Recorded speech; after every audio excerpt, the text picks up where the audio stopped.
आज मैं आपको क्यू रूट्स निकालने की ऐसी ट्रिक बताऊंगा कि आप 2 सेकंड में क्यू रूट्स इतने बड़े बड़े नंबर्स का निकाल सकते हो। देखो कितने बड़े नंबर हैं और इन नंबर्स का आप सिर्फ 2 सेकंड में निकाल पाओगे। बस वीडियो को पूरा देखना। देखिए सबसे पहले आपको यहां पर इन क्यूब्स को याद कर लेना। जैसे 1 का क्यू क्या होता है, 1 ही होता है, 2 का 8 होता है, 3 का 27 होता है और 4 का 64 होता है, 5 का 125 होता है। ऐसे करके आप 10 तक बस आपको ध्यान रखना है।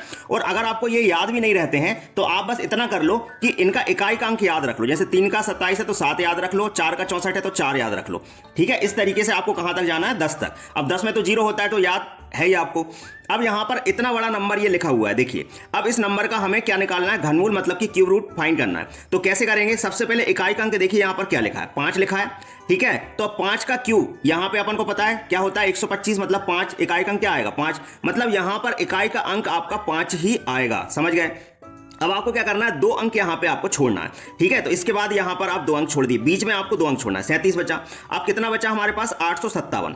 अब हमें यह देखना है कि ये किसके घन से कम है। ठीक है, जैसे यहां पर देखिए 216 लिखा है, 343 लिखा है, यहां पर 729 लिखा है, मतलब 729 के करीब है। देखिए 857 क्योंकि 10 का करेंगे तो 1000 इससे ज्यादा हो जाएगा, तो किसके करीब है, 729 मतलब 9 के। तो यहां पर हम क्या लिख देंगे, 9। मतलब यह हुआ कि 85, 77, 75 का जो घनमूल होगा वो होगा कितना, 95। बहुत आसानी से आप इसे निकाल पाएंगे, बस 2 सेकंड में आंसर आता है। अब जैसे इसका देखिए आप, ये कितना बड़ा नंबर है और आंसर आप बहुत आसानी से निकाल लेंगे। 6, इकाई का अंक क्या है, 6 है। तो यहां पर आप देखिए 6 कहां है, 6 के क्यूब में 6 आता है। ठीक है, तो आपने ये 6 लिख लिया, बहुत आसान है। अब इसके बाद 2 अंक छोड़ना है तो ये 2 अंक छोड़ दिए। अब 636 देखना है किसके घन से ज्यादा है। तो यहां पर आप देख लीजिए 636, 512।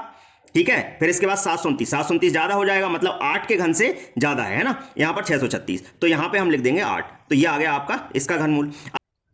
अब यहां पर आप देखिए क्या लिखा है, 2 लिखा है। अब 2 किसके क्यूब में आता है, 8 के में आता है। देखिए 512, 2 लिखा हुआ है। इसका मतलब ये हुआ कि हम यहां पर लिखेंगे क्या, 8।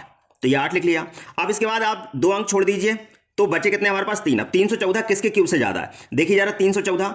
तो 314 यहां पर आप देखेंगे तो ये 343 ये ज्यादा हो रहा है, मतलब 6, 216। ठीक है, तो यहां पर 6 का क्यू क्या होता है आपका, 216। 7 का करोगे तो 343, जो कि इससे ज्यादा हो रहा है।